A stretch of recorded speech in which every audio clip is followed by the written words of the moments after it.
Total मिलाकर के कुछ नहीं तो 250-300 क्वेश्चन है, उसमें से 40 पूछेगा।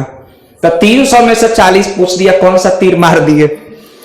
50 देते और उसमें 40 पूछता तब ना होता कि तीर मारे हैं, गजब का तीर मारे हैं। 300 में 40, ये गेस नहीं है, ये पूरी तैयारी है, ये पूरा का पूरा कंप्लीट प्रिपरेशन है। तो चलिए बताइएगा, बालकृष्ण भट्ट की रचना बातचीत क्या है? ललित निबंध। बालकृष्ण भट्ट किस काल के रचनाकार हैं? आधुनिक काल। बालकृष्ण भट्ट ने मोटा मोटी कुल कितने निबंध लिखे हैं? 1000।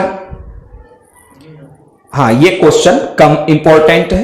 100 अजान 1 सुजान नामक उपन्यास के उपन्यासकार बालकृष्ण भट्ट। बालकृष्ण भट्ट की रचना निम्न में से कौन सी है? जूठन, रोज, बातचीत, प्रगीत और समाज। बातचीत। बातचीत शीर्षक निबंध के अनुसार रस का समुद्र किनकी बातचीत में रहता है? 2 हम जोली सहेलियों की बातचीत में। उसने कहा था कहानी का क्या विशेषता है? दिव्य प्रेम की कहानी, युद्ध की कहानी, प्रेम पर बलिदान की कहानी, उपर्युक्त तीनों। उपर्युक्त तीनों। तेरी कुरमाई हो गई किस कहानी से है ये? उसने कहा था देखते नहीं यह रेशम से कढ़ा हुआ सालू है, ये पंक्ति किस कहानी से है? उसने कहा था दमयंती स्वयंवर किस लेखक की रचना है? दमयंती स्वयंवर बालकृष्ण भट्ट। सूबेदारनी ये किस कहानी की पात्रा है? उसने कहा था संपूर्ण क्रांति भाषण किसने दिया था? जयप्रकाश नारायण। जयप्रकाश नारायण की पत्नी का क्या नाम था? प्रभावती देवी। उसने कहा था किस प्रकार की कहानी है? कर्म प्रधान, भाव प्रधान, चरित्र प्रधान, धर्म प्रधान। यह है चरित्र प्रधान। गुलेरी जी की प्रमुख कहानियों के नाम बताएं। सुखमय जीवन, बुद्धू का कांटा। उसने कहा था उपर्युक्त तीनों। उपर्युक्त तीनों। हिंदी कहानी के विकास में मील का पत्थर किस कहानी को माना गया है? मील का पत्थर। उसने कहा था चंद्रधर शर्मा गुलेरी किसके अभिभावक बनकर मेयो कॉलेज अजमेर गए थे? खेतरी के नाबालिग राजा जयसिंह के। खेतरी के नाबालिग राजा जयसिंह के। नाबालिग मतलब होता है कम उम्र का, 16 से कम उम्र का है, नाबालिग है। तो उसके साथ वो गए थे वहां कॉलेज में। बच्चा था, वो राजा था लेकिन बच्चा था, तो उसका देखभाल करने उसके गार्जियन के रूप में वहां गए थे वो। उसने कहा था किस वर्ष की रचना है? किस वर्ष लिखी गई ये रचना है? उसने कहा था 1915। वजीरा सिंह किस कहानी का पात्र है? उसने कहा था रिकंस्ट्रक्शन ऑफ इंडियन पॉलिटी नामक पुस्तक किसने लिखी है? जयप्रकाश नारायण। जयप्रकाश नारायण मार्क्सवादी कब बने? 1924 में। 1924 में। व्यक्ति नहीं, हमें तो नीतियों से झगड़ा है, सिद्धांतों से झगड़ा है, कार्यों से झगड़ा है। ये भाषण किसके दिए हुए हैं? जयप्रकाश नारायण के। हिंदी में, बिहार में हिंदी की वर्तमान स्थिति। बिहार में हिंदी की वर्तमान स्थिति इस विषय पर लेख के लिए सर्वोच्च पुरस्कार किसे मिला? जयप्रकाश नारायण को। जयप्रकाश नारायण का पुकार नाम क्या था? बाउल। बाउल। बाउल। बचपन में उनको बाउल के नाम से लोग पुकारते थे। जयप्रकाश नारायण को कौन सा पुरस्कार मिला? मैग्सेसे सम्मान और भारत रत्न। मैग्सेसे सम्मान और भारत रत्न। संपूर्ण क्रांति ये जो भाषण है गांधी मैदान में जयप्रकाश ने कब दिया? किस दिन दिया? वो 5 जून 1974। वाह, अच्छा तैयारी जा रहा है स्वीटी का। नहीं, तारीख याद करना बड़ी बात है। 5 जून 1974। 5 जून 1974। अर्धनारीश्वर शीर्षक निबंध में शंकर और पार्वती के किस प्रकार का रूप का वर्णन है? कल्पित रूप का। अर्धनारीश्वर किसका कल्पित रूप है? शिव और पार्वती का। शंकर और पार्वती का। रामधारी सिंह दिनकर की रचना इनमें से कौन सी है? अर्धनारीश्वर। मालती के बच्चे का नाम क्या था? टीटी। टीटी। रोज शीर्षक कहानी में मालती मिट्टी का बर्तन गर्म क्यों धो रही थी? गर्म पानी से क्यों धो रही? दही जमाने के लिए। रोज कहानी की नायिका का नाम क्या है? मालती। मालती। किस पाठ में यह बात आया है? 3 बज गए, 4 बज गए, 11 बज गए। रोज में। दिनकर को किस गद्य पुस्तक पर साहित्य अकादमी पुरस्कार मिला था? किस किताब के लिए दिनकर को साहित्य अकादमी पुरस्कार मिला था? संस्कृति के 4 अध्याय, संस्कृति के 4 अध्याय। किस रचनाकार की पंक्तियां हैं? नारी सुगंध है, नारी पुरुष की बाह पर झूलती हुई जूही की माला है। किसकी ये पंक्तियां हैं? रामधारी सिंह दिनकर की। दिनकर जी को इनमें से कौन सा पुरस्कार दिया गया था? पद्मश्री, पद्म भूषण, पद्म विभूषण, पद्म भूषण, पद्म भूषण। अर्धनारीश्वर शीर्षक पाठ हिंदी साहित्य की कौन सी विधा है? किस तरह की रचना है अर्धनारीश्वर? रेखा चित्र, निबंध, जीवनी, आत्मकथा? क्या है ये? निबंध है। क्या है ये? निबंध है। रामधारी सिंह दिनकर किस विश्वविद्यालय में उप कुलपति के पद पर रहे थे? भागलपुर विश्वविद्यालय में। भागलपुर विश्वविद्यालय में। बचपन में खेलने के लिए सच्चिदानंद, हीरानंद, वात्सायन अज्ञे ने कौन सा नाटक लिखा था? इंद्र सभा। क्या है नाटक का नाम? इंद्र सभा। रोज शीर्षक कहानी के कहानीकार कौन है? सच्चिदानंद, हीरानंद, वात्सायन अज्ञे। कितना लंबा नाम है। सच्चिदानंद, हीरानंद, वात्सायन अज्ञे। लास्ट में जो टाइटल है वो भी कठिन है, अज्ञे। वो गांव के हिसाब से कहीं चेंज ना हो जाए, अगे। निम्न में से किस कहानी में गैंग्रीन का उल्लेख है? रोज। किस अज्ञे का पूरा नाम क्या है? ये बीच में हीरानंद उनके पिताजी का नाम है, ये उनके पिताजी का नाम है। तो अज्ञे के पिता का क्या नाम था? डॉक्टर हीरानंद शास्त्री। भगत सिंह का जन्म कब हुआ था? 1907 में।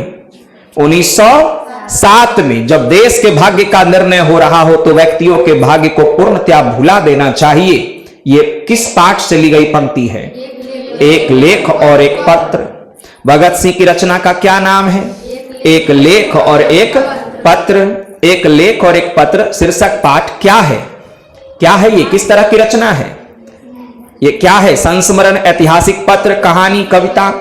ऐतिहासिक पत्र। सरदार भगत सिंह नहीं, भगत सिंह के पिता का क्या नाम था? सरदार किशन सिंह। एक लेख और एक पत्र शीर्षक पाठ के लेखक कौन है? भगत सिंह। भगत सिंह के पिता और चाचा किसके सहयोगी थे? लाला लाजपत राय के। भगत सिंह का पैतृक गांव कहां था? पैतृक गांव कहां था? खटकर कला, पंजाब। भगत सिंह का जन्म कहां हुआ था? ऑप्शन दे, इतना लंबा ऑप्शन दे। Bangachak number 105, Gugera branch, Lyallpur, Pakistan. क्या है? फिर से बताइए तो। Bangachak number 105, Gugera branch, Lyallpur, Pakistan. Number 105 ध्यान रखिएगा क्योंकि वो बीच में नंबर बदल देगा। तो नंबर 105। तिनकठिया प्रथा का संबंध किससे है? नील से। धांगर शब्द का अर्थ ओराव भाषा में क्या है? भारे का मजदूर। वाह बिट्टू, पहली बार कुछ बोले, तब से पहली बार अकेले इनका जवाब सुने, बाकी साइलेंट थे। इनका ऐसे बोलना है। तैयारी जो है हिंदी का भी अच्छा से रखना है, ढंग से। सब पे हम ध्यान दे रहे, कौन कितना बोल रहा है। मन कैसे ताल है? मन कैसे ताल है? किस तरह के ताल है मन? गहरे और विशाल। मन, मौन, मन, चौर, मन, ये सब होता है ना, चौर, मन। तो चौर कैसे ताल है? उथले, यानी कि ऊपर रहता है थोड़ा, मन बहुत ज्यादा नीचे। मन में कोई गिर जाए तो दिखाई नहीं देगा, मन में विलुप्त हो जाएगा वो। और चौर जो है उसमें खेती वगैरह हो सकता है, मन में नहीं हो सकता खेती, वो बहुत नीचे होता है। बहुजन संप्रेषण के माध्यम, ये पुस्तक किसने लिखी है? बहुजन संप्रेषण के माध्यम, ये पुस्तक किसने लिखी है? जगदीश चंद्र माथुर। गंडक नदी की चर्चा किस पाठ में हुआ है? ओ सदा नीरा। ओ सदा नीरा, ये हिंदी साहित्य विधा में किस तरह की रचना है? किस तरह की विधा है ये? ओ सदा नीरा कैसी रचना है? ये एक तो निबंध के रूप में लिखी गई है, दूसरा इसमें यात्रा का भी वर्णन है कि किस तरीके से एक समय था जो गंडक का विस्तार था, तो भगवान बुद्ध और बहुत सारे ऐसे ऋषि मुनि थे जो उसके किनारे किनारे टहलते थे और क्या क्या चीजें होती थी वो सब का वर्णन है। तो या तो ये निबंध है या यात्रा वृत्तांत है। ज्यादा सही कौन होगा दोनों में? निबंध, क्योंकि इसमें बहुत सारी चीजें और भी है। नील की खेती का जिक्र है, गांधी जी का जिक्र है, पूर्वी चंपारण का सत्याग्रह का जिक्र है, गांव में उस समय जिस तरह की परंपरा था, किस तरह से खेती के साथ और भी चीजें हुआ करती थी, कुछ उत्सव आनंद का, सब चीज का जिक्र है। तो ये निबंध ज्यादा है, यात्रा वृत्तांत कम है। ओ सदा नीरा शीर्षक पाठ के अनुसार सन 1962 की बाढ़ का दृश्य जिन्होंने देखा है उन्हें रामचरितमानस में किसके क्रोध रूपी नदी की बाढ़ की याद आ गई? कैकई की। ओ सदा नीरा पाठ के अनुसार गांधी जी ने आश्रम विद्यालय कहां स्थापित किया था? बरहरवा, भितहरवा और मधुबन। बरहरवा, भितहरवा और मधुबन। बरहरवा, भितहरवा और मधुबन। मधुबन अच्छा है, बाकी तो अजीब अजीब नाम है। बरहरवा, भितहरवा। एक भाई कौन बरहरवा बहुत बोलता है, एक भितहरवा भीतरे रहता है, एक मधुबन, एकदम मधु जैसा वन जहां पे हो, मधुबन। ये 3 जगह वो स्थापित किए आश्रम विद्यालय। आपस में धांगर किस भाषा में बात करते थे? मिश्रित ओराव में। मिश्रित ओराव में। जगदीश चंद्र माथुर का जन्म कहां हुआ था? ऑप्शन: जबलपुर मध्य प्रदेश, इटारसी मध्य प्रदेश, सिमरिया बिहार, शाहजहांपुर उत्तर प्रदेश। शाहजहांपुर उत्तर प्रदेश में इनका जो है जन्म हुआ था। परंपराशील नाट्य पुस्तक किसने लिखी है? परंपराशील नाट्य पुस्तक किसने लिखी है? रामेश्वर सिंह कश्यप, जितेंद्र सहाय, मोहन राकेश, जगदीश चंद्र माथुर। जगदीश चंद्र माथुर ने। चंपारण में गांधी जी के चमत्कार की कथा किसने लिखी है? चंपारण में गांधी जी के चमत्कार किसने लिखी है? महात्मा गांधी, जवाहरलाल नेहरू, राजेंद्र प्रसाद, राधाकृष्णन। राजेंद्र प्रसाद ने लिखी है। नाटक के क्षेत्र में जयशंकर प्रसाद के बाद सबसे बड़ी प्रतिभा कौन माने जाते हैं? मोहन राकेश। मोहन राकेश किस आंदोलन के प्रमुख हस्ताक्षर थे? नई कहानी आंदोलन के। नई कहानी आंदोलन के। सिपाही की मां के रचयिता कौन है? मोहन राकेश। सिपाही की मां शीर्षक पाठ किस तरह की साहित्यिक विधा है? एकांकी। एकांकी मतलब होता है एक अंक वाला नाटक, यानी छोटा नाटक।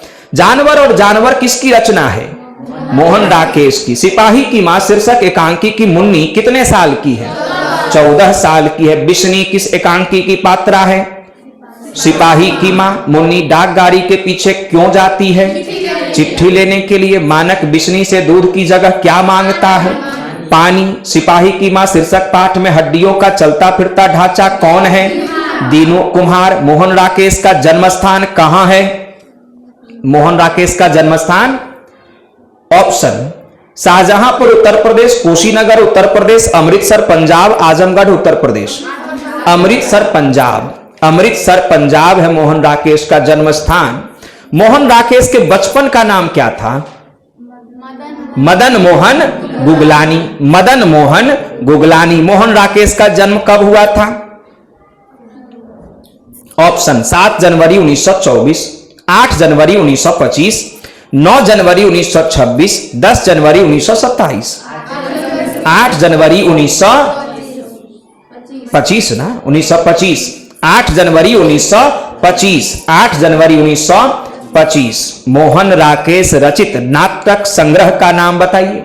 नाटक संग्रह जो मोहन राकेश लिखे हैं। विकल्प: उत्तर प्रियदर्शी, पहला राजा, सत्य हरिश्चंद्र, आषाढ़ का एक दिन। आषाढ़ का एक दिन। जनयुग पत्रिका के संपादक कौन थे? जनयुग पत्रिका के संपादक कौन थे? नामवर सिंह। कौन थे?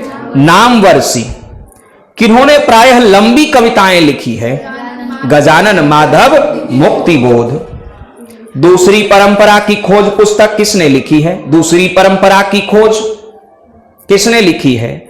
अरुण कमल, रामधारी से दिनकर, नामवर सिंह, कर्मेंदु शिशिर, नामवर सिंह ने लिखी है प्रगीत और समाज शीर्षक पाठ के अनुसार, प्रगीत और समाज शीर्षक पाठ के अनुसार आचार्य रामचंद्र शुक्ल के काव्य सिद्धांत के आदर्श क्या थे?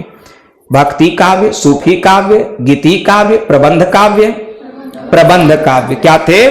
प्रबंध काव्य। कविता के नए प्रतिमान पुस्तक किसने लिखी है? नामवर सिंह ने।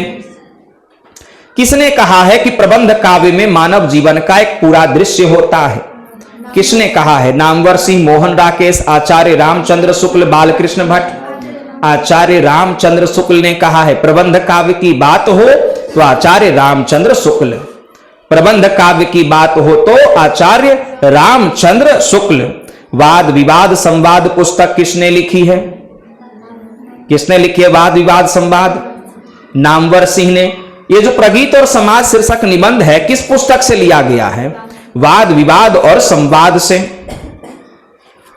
ओम प्रकाश वाल्मीकि का जन्म कब हुआ था? विकल्प 27 जून 1947, 30 जून 1950, 29 जून 1949, 28 जून 1948। 30 जून 1950। 30 जून 1950। सदियों का संताप किसकी रचना है? सदियों का संताप ओम प्रकाश वाल्मीकि। ओम प्रकाश वाल्मीकि का जन्म कहां हुआ था? महुई, आजमगढ़, बरला, मुजफ्फरनगर, सीतापुर, अनूपपुर, निहालपुर, इलाहाबाद। बरला, मुजफ्फरनगर। बरला, मुजफ्फरनगर। ओम प्रकाश वाल्मीकि के माता पिता का नाम? माता मकुंडी देवी और पिता छोटनलाल। माता मकुंडी देवी और पिता छोटनलाल। जूठन क्या है? आत्मकथा है। किसकी आत्मकथा है ये?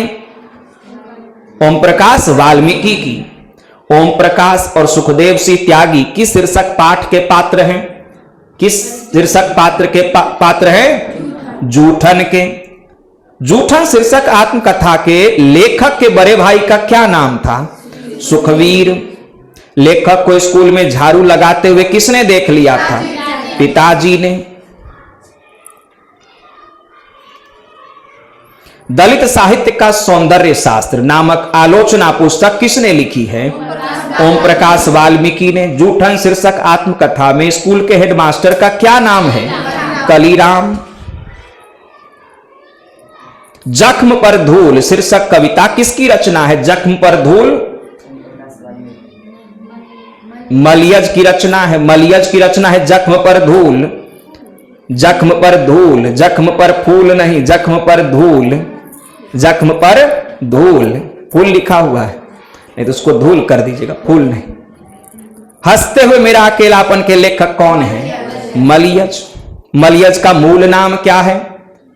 मलियज का असली नाम क्या है?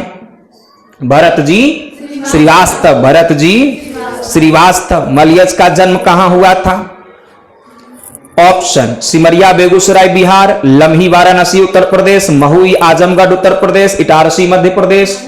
महुई आजमगढ़ उत्तर प्रदेश।